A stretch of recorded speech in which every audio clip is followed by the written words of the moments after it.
میں۔ دنیا میں کچھ لوگ بیوقوف ہوتے ہیں مذہبی لوگوں کو چڑھانے والے، وہ کہتے ہیں ڈنکے کی چوٹ پہ حق بیان کرو جہاں بھی ہو۔ دنیا میں اس سے بڑا بیوقوف کوئی پیدا وہی نہیں ہے جو موقع بے موقع ہر بات پارسل کر دیتا ہو۔ سمجھتے ہو؟ تبلیغ کا کبھی بھی یہ اصول نہیں ہے کہ ڈنکے کی چوٹ پہ جو چاہے بول دو۔ تبلیغ میں ہمیشہ حکمت مصلحت دیکھی جاتی ہے کہ یہ بات یہاں بولنے کی، میں بول دیتا نکال لیتے، تو جو بولنے کی اور چیزیں تھی وہ بول پاتا۔ جب ایک بات یہاں بیٹھ کے بول سکتا ہوں تو مجھے کیا ضرورت ہے میں وہیں جا کے ممبر پہ بولوں جا کے؟ ان کو میں بولا چھاؤں میں آ جاؤ یا الفلاحی آ جانا، یہی بولوں گا، اس کے علاوہ کچھ نہیں بولوں گا۔ اصل میں ہماری جو ینگ جنریشن ہے نا اس کو غلط گائیڈ کیا جاتا ہے۔ میں بول دیتا، مجھے ڈیپورٹ کرتے، میرا کوئی نقصان نہیں تھا، مجھے کیا، میں تو یہیں رہنا ہوں۔ مجھے تو جب میں جا رہا تھا نا کسی نے کہا آپ سلپ تو نہیں ہو جائیں گے، میں نے کہا وہ پکڑ کے بٹھا بھی دیں گے نا تو میں بھاگ کے آؤں گا، کیونکہ ہمیں بھائی یہی مزہ ہے ہماری زندگی۔ ہماری مرغیاں یہاں انڈے دے رہی ہیں، وہاں انڈے بولو، ہماری بکری ادھر دودھ دے رہی ہے، وہاں تھوڑی دودھ دے رہی ہے، تو ہمارا تو دل ادھر ہی لگ رہا ہے پاکستان میں۔ باقی ہم آپ کو منع نہیں کرتے، آپ امریکہ جاؤ، آپ جاپان جاؤ، لیکن ہر ایک کا اپنا اپنا اسٹائل ہے، تو ہمیں تو یہاں زیادہ مزہ آتا ہے۔ ملک وہ بھی بہت اچھا ہے بھائی، بلکہ بہت چیزوں میں زیادہ ہی اچھا ہے۔ تو لیکن ایک اصول ہمیشہ یاد رکھو، حق بات چھپانا، غلط بیانی کرنا اسلام میں حرام ہے۔ کسی کے ڈر سے آپ غلط مسئلہ نہیں بتا سکتے، خوب سمجھ لو کہ گورنمنٹ کا خوف تھا یا آپ کو کوئی اور ڈر تھا تو عالم نے مسئلہ ہی غلط بتا دیا، یہ ناجائز ہے۔ خاموشی اختیار کرنا یہ جائز ہے کسی مصلحت کی خاطر، سمجھتے ہو؟ یہ حدیث سے ثابت ہے۔ تو بے موقع بات، وقت بے وقت بات کر کے ایسی بات کرنا جس سے کوئی فائدہ نہ ہو، نقصان اس کا زیادہ ہو، تو یہ جائز نہیں ہے۔ ایسی تبلیغ، خاموشی اختیار کرنا جائز ہے، اور یہ حدیث سے ثابت ہے۔ نبی صلی اللہ علیہ وسلم نے بیت اللہ کی چار دیواری بڑا کرنے کا ارادہ کیا کہ اس کو تھوڑا سا کھینچ کے آگے لے جائیں، جو ابراہیم علیہ السلام نے جہاں تک بنائی تھی، لیکن آپ نے کہا کہ لوگ نئے نئے مسلمان ہوئے ہیں، وہ یہ سمجھیں گے کہ میں بیت اللہ کی ہیئت کو تبدیل کر رہا ہوں، جو ابراہیم علیہ السلام کی عمارت تھی اس کو تبدیل کر رہا ہوں، حالانکہ تبدیل نہیں کر رہے تھے، آپ تو اسی پہ قائم کر رہے تھے، لیکن آپ نے خاموشی اختیار کی کہ چھوڑ دو ایسے ہی۔ لوگ کنفیوز ہوں گے، کیوں؟ کلم الناس علی قدر عقولہم، لوگوں سے ان کی عقل کے حساب سے بات کیا کرو۔ کچھ باتیں ٹھیک ہوتی ہیں لوگوں کی مینٹل لیول سے اوپر کی۔ اب نبی صلی اللہ علیہ وسلم حکم دیتے کہ بیت اللہ کو حتیم تک لے آئیں، حتیم تک، تبھی ہم طواف حتیم سے باہر سے کیوں کرتے ہیں؟ پورا بیت اللہ کور ہو جائے۔ تو آپ اگر حکم دیتے تو جو پرانے صحابہ تھے جن کا ایمان بہت مضبوط تھا وہ تو دل و جان سے مان لیتے، جو نئے نئے لوگ مسلمان ہو رہے تھے، ابھی اسلام پر ان کو 100% اطمینان نہیں تھا، وہ شک میں پڑ جاتے کہ بھئی یہ تو صدیوں سے جو کعبہ چلا آ رہا ہے اسی کو کیا کر رہے ہیں چینج، اور ایک ابراہیم علیہ السلام سے ان کو محبت بھی تھی، تو کون ہر ایک کو جا کے سمجھاتا نہیں بھئی اصل میں وہ تھا یہ نہیں تھا؟ تو آپ نے فرمایا چھوڑو، ایسے ہی رہنے دو اس کو۔ کیوں؟ طواف جو ہے وہ تو پھر بھی ہو ہی رہا ہے نا، پورا وہ تو مکمل ہو رہا ہے، کوئی شرعی مسئلہ تھوڑی اس سے فرق پڑ رہا ہے اس سے۔ آج تبلیغ میں اس بات کا لوگ خیال نہیں کرتے کون سی بات ادھر کہنے کی ہے اور کون سی بات میں کہاں خاموش رہنا۔ اب باپ کو تبلیغ کرنا شروع کر دو، ابا یہ کیا کرو، ابا یہ کیا کرو، ابا کو غصہ آ رہا ہے تو کیا کہا جائے گا؟ بھائی آپ چپ ہو جاؤ۔ باپ کو تبلیغ کرنا اس اسٹائل میں آپ کے ذمہ نہیں ہے۔ اب وہ کہے میں حق کو بیان کروں گا چاہے کچھ بھی ہو، ٹنکے کی چوٹ پہ بیان کروں گا، تو ٹنکے کی چوٹ پہ تیرا سر پہ چوٹ لگے گی، تیرے ابا کا ڈنڈا لگے گا، اس کے بعد تو کچھ بیان کرنے کے قابل نہیں رہے گا۔ سمجھتے ہو؟ ہاں، اس میں یہ ضرور ہے کہ مصلحت میں اور بزدلی میں تھوڑا سا فرق ہے۔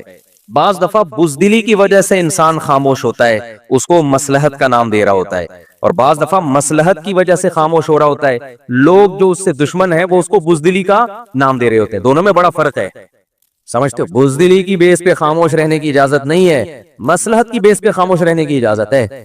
بزدل کا مطلب ڈرتا ہے کہ میرے ساتھ یہ نہ ہو جائے، میرے ساتھ یہ نہ ہو جائے، مجھے یوں نہ کر دیا جائے، مجھے یوں نہ، یہ تو جائز نہیں ہے۔ ایک ہے مصلحت کہ جو کام آپ کر سکتے ہیں اس سے بھی محروم ہو جاؤ گے تو اس سے نقصان دین کو ہوگا۔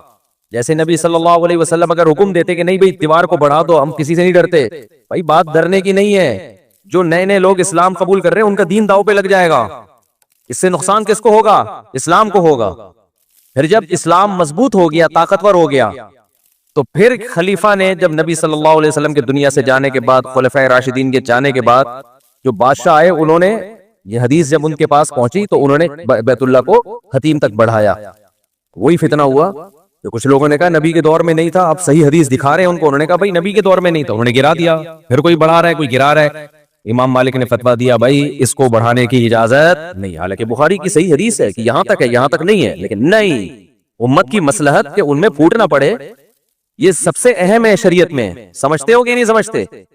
آج بعض مذہبی اسکالر کیا کرتے ہیں، کہیں ممبر پہ لے جا کے بٹھا دو، اس علاقے میں پڈا ڈال دیں گے جا کے، ایسے ایسے مسائل بتانا شروع کر دیں گے لوگوں کی مینٹل لیول سے اوپر کی باتیں، حیات ممات کے جھگڑے اور جو کیا کیا. جو پنجاب میں آپ جھگڑے جا کے دیکھو، عام پبلک حیران ہوتی ہے یار یہ ہو کیا رہا ہے. تو خاموشی اختیار کرنا جائز ہے، مصلحتاً، بزدلی کی بیس پہ نہیں، واقعی مصلحت ہو، لیکن غلط بیانی شریعت میں جائز بولو نہیں ہے.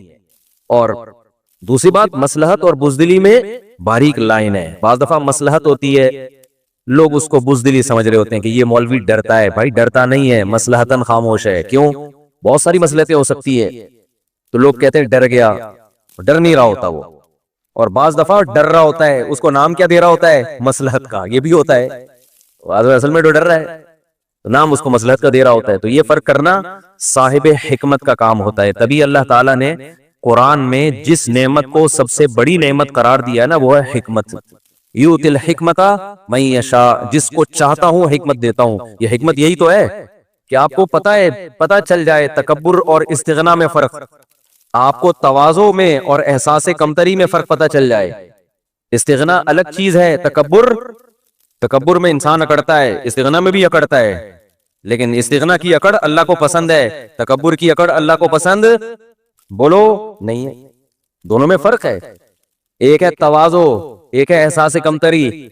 تواضع اللہ کو پسند ہے، بعض دفعہ تواضع نہیں ہوتی، احساس کمتری کی وجہ سے مرا جا رہا ہوتا ہے، زمین میں گڑا جا رہا ہوتا ہے.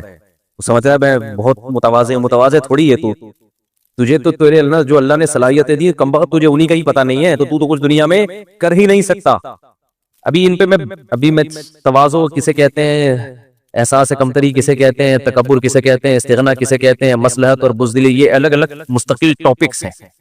اترانا الگ چیز ہے، شکر گزاری الگ چیز ہے. بعض دفعہ انسان اپنی نعمتیں لوگوں کے سامنے بیان کر رہا ہوتا ہے، وہ اترا نہیں رہا ہوتا، وہ شکر گزار ہوتا ہے. یہ عمل اللہ کو پسند ہے، لیکن یہی بیان کرنا بعض دفعہ اترانا کہلاتا ہے، فخر کہلاتا ہے. یہ اللہ کو پسند نہیں ہے. تو صاحب حکمت بتائے گا کہ کس کا عمل تکبر اترانا ہے اور کس کا عمل شکر گزاری ہے.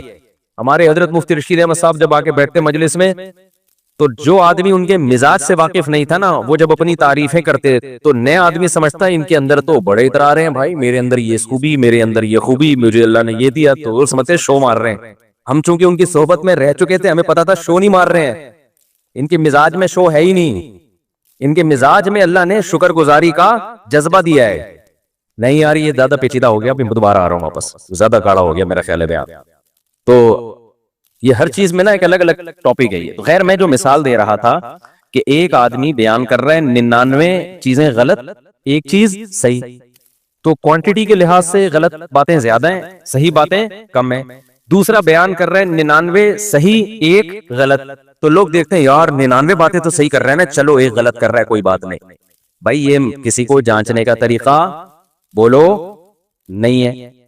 اسلام میں کوانٹٹی سے زیادہ ویلیو کس کی ہے؟ کوالٹی کی. اس کی دلیل کیا ہے؟ قیامت کے دن اعمال، گناہ اور نیکیاں گنی جائیں گی یا تولی جائیں گی؟ بولو بھائی جو زیادہ نیکیاں لایا ہے جنت میں جائے، ایسا ہونا چاہیے؟ کیا خیال ہے؟ جو کم نیکیاں لایا ہے جہنم میں جائے؟ نا نا نا نا نا، اللہ نے کہا نہیں، زیادہ اور کم کی تو میں نے بات ہی نہیں کی ہے. یہ جو زیادہ لے کر آئے گا 99 نیکیاں اور ایک گناہ لایا، تو 99 نیکیاں چل بھائی جا جنت میں، ایک گناہ ہے تو چل بخش دیا. اور جو لایا 99 گناہ اور ایک نیکی، اس کو کہاں جانا چاہیے؟ بلکہ 51 نا. بھائی اللہ میاں یوں فرما دیتے کہ جو زیادہ نیکیاں لائے گا وہ جنت میں، جو زیادہ برائیاں لائے گا وہ کہاں؟ جہنم میں. یہ معیار ہونا چاہیے تھا نا. تو پھر جو 51 نیکیاں اور 49 گناہ لایا، اسے کہاں جانا چاہیے؟ میں منہ سے یعنی بولنے چاہیے نا، 51 نیکیاں اور 49 گناہ، کیونکہ اس کی نیکیاں زیادہ ہیں، گناہ کیا ہیں؟ کم ہے. تو جو اسکالر 99 صحیح باتیں کر رہا ہے، ایک غلط کر رہا ہے، اسے بھی جنت میں جانا چاہیے نا. کیا خیال ہے بھائی صاحب؟ میں کوئی چارٹرڈ اکاؤنٹنٹ کے ایکویشنز تو نہیں حل کروا رہا آپ سے بیٹھ کے نا، سیدھی سیدھی مثالیں دے رہا ہوں بھائی. تو جو 99 نیکیاں لایا ہو ایک گناہ، اسے کہاں جانا چاہیے؟ جنت میں، کیونکہ نیکیاں زیادہ ہیں، گناہ کیا ہیں؟ کم ہیں۔ لیکن اللہ میاں کے ہاں یہ معیار نہیں ہے۔ اللہ میاں نے یہ نہیں فرمایا جو زیادہ نیکیاں لائے گا وہ جنت میں، جو زیادہ گناہ لائے گا وہ جہنم میں۔ نا نا نا، اللہ میاں نے فرمایا فمن ثقلت موازینہ، جس کی نیکیوں کا پلڑا جھک گیا، وزنی ہو گیا، چاہے ایک ہی نیکی ہو، بعض دفعہ ایک ہی نیکی اتنی بھاری ہوگی، اور جس کے گناہوں کا پلڑا جھک گیا، پلڑے پر ہوگا، سمجھتے ہو، پلڑے پر ہوگا حساب کتاب۔ اب اس میں مبہم رکھ دیا بھائی، ایک گناہ ہو سکتا ہے وزنی بہت ہو سکتا ہے، وہی ساری نیکیوں کو کھا کے ختم، اور ایک نیکی ہو سکتی ہے، ہو سکتا ہے ایسی خاندانی وزن ویٹ اتنا ہو کہ سارے زندگی کے گناہوں کو اژدہے کی طرح کھا کے ختم۔ تو اس سے پتا چلتا ہے بھائی جو اسکالر 99 غلط باتیں کر رہے ہیں ایک صحیح کر رہے ہیں، تو اس کا مقابلہ اس سے نہیں کرانا جو 99 صحیح کر رہا ہے ایک غلط، نا نا نا، دیکھنا ہے کہ وہ جو ایک غلط ہے اس کا ویٹ کتنا ہے۔ اگر 99 صحیح ہے ایک غلط ہے لیکن وہ غلط بہت وزنی ہے، تو وہ ایک غلط بھی اس اسکالر کے گمراہ ہونے کے لیے کافی ہے۔ تو جب بھی جناب غامدی صاحب کہیں نا کہ مشقت کی وجہ سے روزہ چھوڑ سکتے ہیں، تو ان سے بولے ٹھیک ہے سفر میں اگر ٹینشن نہ ہو تو پھر چھوڑ سکتے ہیں کہ نہیں چھوڑ سکتے۔ ابھی دیکھو ہوا کیا ہے، میں امریکہ سے آ رہا تھا نا، تو ہمارے ساتھ ایک دوست میرے، میں نے کہا اس دفعہ ہم خاندانی روزہ رکھے گا سفر میں، خاندانی روزہ۔ انہوں نے کہا یہ کیا ہے بھائی؟ اب ہم امریکہ سے اڑے ہیں کراچی کی طرف، تو سورج کے مخالف سمت میں ہم جا رہے ہیں، سمجھ میں آ رہی ہے نا بات؟ سورج کے مخالف سمت میں دن رات بہت سپیڈ سے چینج ہو رہا ہے۔ میں نے کہا زندگی کا مختصر ترین روزہ رکھتے ہیں ہم، ثواب پورا ملے گا، گارنٹی ہے، ٹھیک ہے نا، کیونکہ دن بہت چھوٹا ہو رہا ہے نا۔ ابے سورج کیا ہو گیا، سورج ادھر کو جا رہا ہے آپ ادھر کو جا رہے ہیں، تو جلدی جلدی صبح صادق بھی جلدی ہوگی، ظہر بھی جلدی، عصر بھی جلدی، مغرب بھی جلدی۔ تو میں نے کہا ہم روزے کا ثواب کیوں ضائع کریں بھائی؟ اب جب ہم شکاگو سے اڑے وہاں صبح کے 5 بج رہے تھے، 5 بجے صبح صادق تھی، ہم جب راستے میں پہنچے ہیں تو شکاگو کے ٹائم کے مطابق 12 بجے صبح صادق ہوئی ہے، یعنی ہم تو 8 بجے اڑ گئے نا، تو 12 بجے میں نے کہا کھڑکی سے باہر جھانکنا نہیں، ہم یہی سمجھیں گے ہم شکاگو میں ہی ہیں، امریکہ میں ہی ہیں، گھڑی امریکہ کے حساب سے۔ رات 12 بجے میں نے کہا بھائی ہم سحری کر کے نیت کر لی روزے کی،